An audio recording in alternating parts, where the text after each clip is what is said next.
What's going on, everybody? It's your boy Trey Sense here. Got a little cologne review for you today, a little discussion.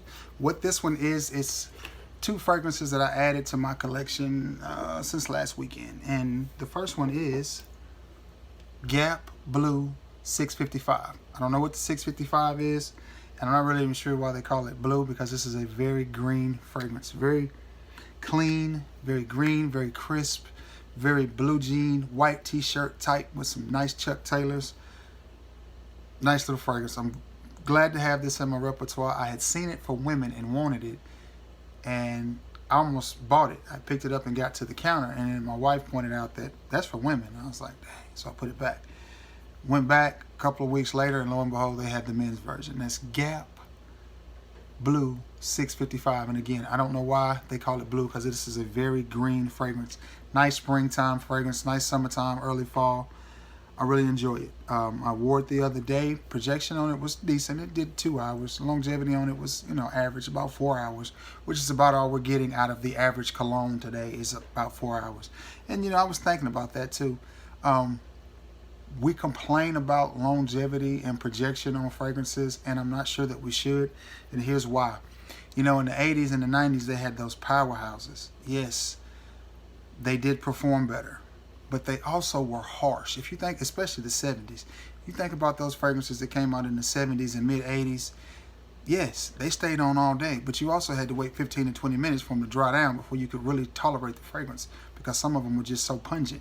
Fragrances today are a little bit milder, and they don't perform as well, but they are a lot more tolerable, especially when you first spray them. So maybe that's something that we need to think about. We complain about longevity, but we can always respray.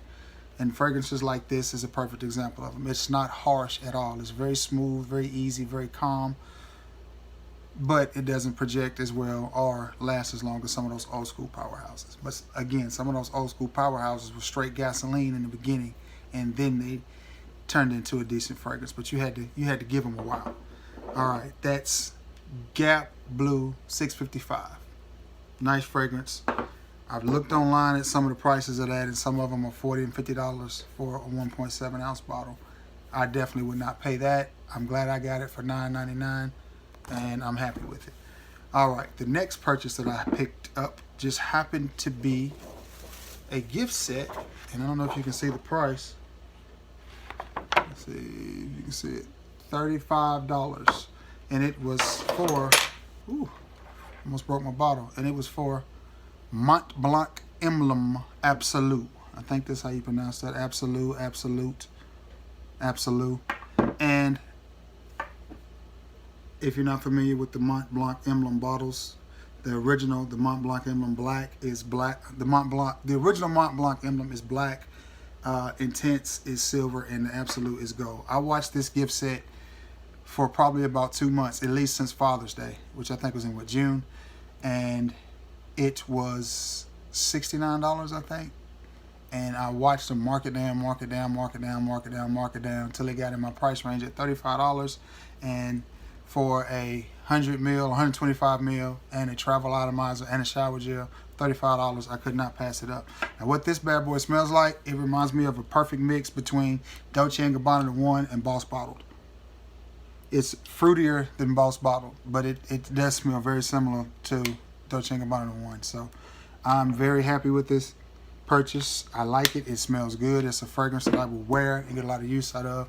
I absolutely like it. I sprayed it on last night and wore it to bed, and actually it projected for about 2.5 hours and got about 6 hours of longevity. I could still smell it this morning when I woke up. So that's a very good combination, a very good fragrance to me. And that is Mont Blanc Absolute. One purchase, and another one was Gap Blue 655. All right, guys, I'm gonna wrap this up.